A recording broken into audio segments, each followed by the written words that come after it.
Kemenangan Indonesia mencuri perhatian media asing.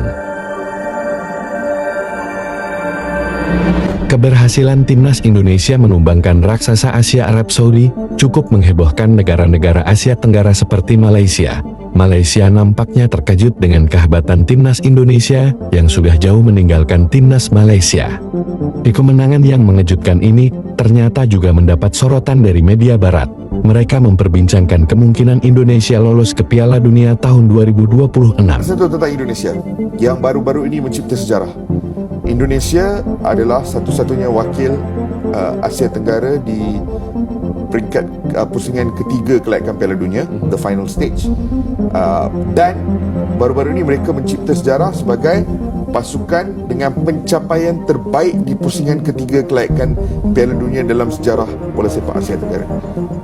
Sebelum ini aku rasa Vietnam pernah ke third round, Thailand pernah ke third round, tetapi Indonesia dah collect 6 poin, which is the best achievement, menewaskan rekod yang dicapai oleh Thailand dan juga Vietnam. Indonesia window kali ini mereka tewas di tangan Jepun, dan kemudiannya Indonesia menewaskan Arab Saudi 2-0. Saudi Arabia dengan 2 jaringan daripada bintang muda Marcelino Ferdinand. Di mana kita nak mula? Kita breeze through Jepun. Yes. Yang mana aku merasakan sebelum mereka bolos gol pertama tu sepatutnya dah boleh 2-0 di depan. Tapi ia membawakan satu aura dan juga yang membawa jadi satu teaser kepada perlawanan selepas itu, iaitu lawan dengan Arab Saudi, yang mana aku tak tahu Arab Saudi dia tengah ada masalah ke apa ke, ataupun Indonesia memang dah lain macam. Dia boleh jadi antara dua ataupun kedua-duanya sekali. Let's talk about Jepun sedikit. Perlawanan Jepun ni aku tak terkejut. Sebab walaupun Indonesia ada pasukan yang terkuat mereka ke apa, nak lawan Jepun ni is not like kau nak lawan any other pasukan di Asia. Aku letakkan macam ni lah Amanah. Aku letakkan Jepun di sini, kemudiannya gergasi-gergasi Asia lain di sini, termasuk Korea Selatan. Ya. For me, Japan is no longer just an Asian giant. Aku dan Faiz pernah borak benda ni. Pandangan kami adalah Jepun sekarang ini is a genuine contender untuk menang World Cup. That's how good they are. That's how good this Japanese team is. Ini adalah pasukan Jepun terbaik yang pernah kita nampak dalam sejarah. The strongest Japanese team in the history of the competition, in the history of football. Dan kalau anda tengok pasukan kesebelasan pertama, anda tengok dia orang punya bench pun dah tak masuk akal dah sekarang ni. So it is no surprise yang pasukan Jepun ini menewaskan Indonesia dengan skor sebegitu. That's why aku cakap lawan Jepun ni jangan expect anything. Kalau dapat mata, kalau dapat cipta kejutan, it's a bonus. Tapi kalau kalah, we pick ourselves and we move on. Biarkan. We move on to the next one because it's Japan. Cumanya mungkin peminat-peminat Indonesia dan aku sendiri yang melihat dari whistle pertama ke whistle terakhir, aku merasakan ada peluang itu jika tidak kerana penjaga gol yang menyelamatkan 2-1 lawan 1. Aku merasakan kalau Indonesia skor dulu, atmosfer pasti sangat-sangat berbeza, dan aku merasakan mungkin Indonesia boleh dapat something daripada perlawanan itu. Indonesia has finally gotten their first victory in this tournament, and my goodness was it in stunning fashion as Marcelino Ferdinand, the magnificent Marcelino, with a brace in this game at home, shutting down Irv Renard's Saudi Arabia squad and defeating Saudi Arabia specifically for the first time in Indonesia's history. This is history right here, with a massive 3 points that now puts them in third place and gives them that momentum, gives them that moment that I think they've been chasing for a while now. Exactly. This is their first victory in World Cup qualifying campaign for 2026. It's deserved. They've gotten very close several times throughout these last couple months. They finally get it. We saw in that first fixture against Saudi Arabia that Indonesia probably should have won that match. So I was very excited to see that they were now going to act as hosts to this very, very weak and confused Saudi side. And from the moment go in this match, you could tell Indonesia were ready for this game. They immediately attacked Saudi Arabia. They were able to create a couple of chances. Saudi Arabia actually settled it down though. They got on the ball. They actually imposed themselves against Indonesia and made them defend as well. But then Ferdinand showed up. He shows up big, gets the ball in the box, little pump fake, Nice and then fake. drills it. A beautiful fake.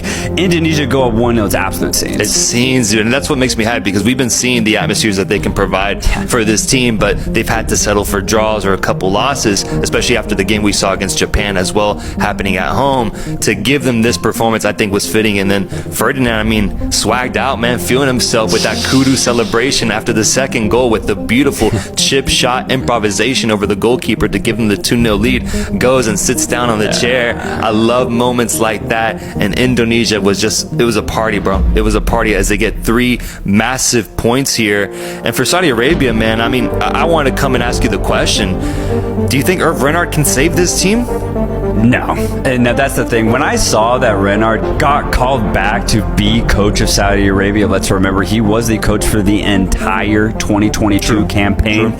So it makes sense that they go back to a guy who was probably in charge of one of the most successful Saudi Arabian teams of all time. It makes sense. But we were saying this since the Asian Cup in January.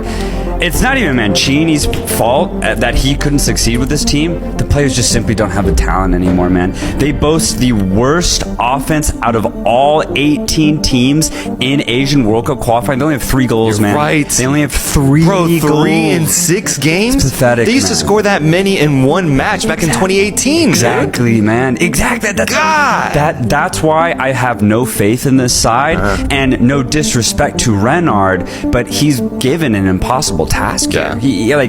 Honestly, they actually played a little bit better today compared to the Mancini games that we saw in September and October. But it's not enough, man. The players just don't have it anymore. And just the young players, we've talked about this for the last couple of months, the young players that are here simply just don't have that same magic, that same intensity, that same fluidity of Saudi Arabian players of the past. Completely agreed, dude. I think it'll be a win if they're able to make it any of that 3rd or 4th qualification spot, given the state of this team offensively. For Indonesia, man, things are going to get very exciting because, yes, this group is crazy overall, but we do have a big Indonesian contingent that watches the show. Their next 2 matches, Australia and Bahrain. Dude, this is it. Like, this is it right here. And especially that Bahrain match specifically, man, is shaping up to be an absolute thriller with Indonesia hosting that match. It's going to get crazy, bro. Yeah. It's going to get crazy as Indonesia sits in 3rd place now, Saudi Arabia in 4th. Yeah, this is going to be honestly defining these next 2 matches for Indonesia.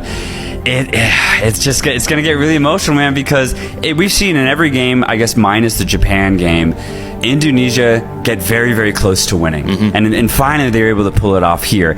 I just get scared in the sense that, what if Ferdinand's not the one scoring goals? Where is it really going to come from? We saw in this match against Saudi Arabia, Rafael Struijk get several opportunities, wasted every single one of them, man. And he either fluffed his shot, made the wrong decision. It was honestly really disappointing because Indonesia, we know in space, are so threatening. And if Ferdinand's not finishing these chances, I get worried that the rest of Indonesia is going to waste those chances. So the other players outside of Ferdinand are going to have to step up in front of goal if Indonesia want to qualify for this World Cup. The thing is, the energy's there, the spacing's there, the defense is now there. We said the defense has greatly improved, and it has. They got a clean sheet today. The problem is I just get worried if other strikers aren't going to show up. Yeah, no, we had Ragnar also, I think, had an opportunity today that he couldn't put past the goalkeeper. And either this one or the Japan game, I remember. But Indonesia, I think that's one of the biggest storylines is the experience of the team. You know, maybe they don't end up having that killer threat, but at the very least, this team is so young that in the future, they can look back on this qualifying campaign and build off of that.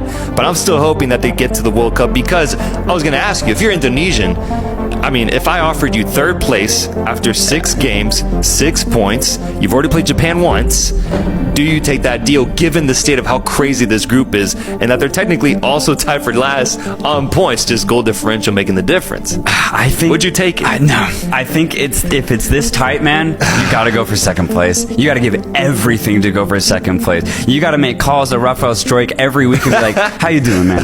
You doing good? Make sure he's okay. Yeah. Give him a He's scoring in training. cheering, you know, just stuff like that. Get everyone on a nice morale, bro, because I honestly didn't think it'd be this good 6 matches in. They're a point behind automatic qualification. That's crazy. It's crazy. That's why I think you take the deal. You do, but the caveat is crazy, bro. Because last place is staring at you in the face right now, but they're 1 point from second place. They win both matches in their next window. I know that's saying a lot here, but they win both.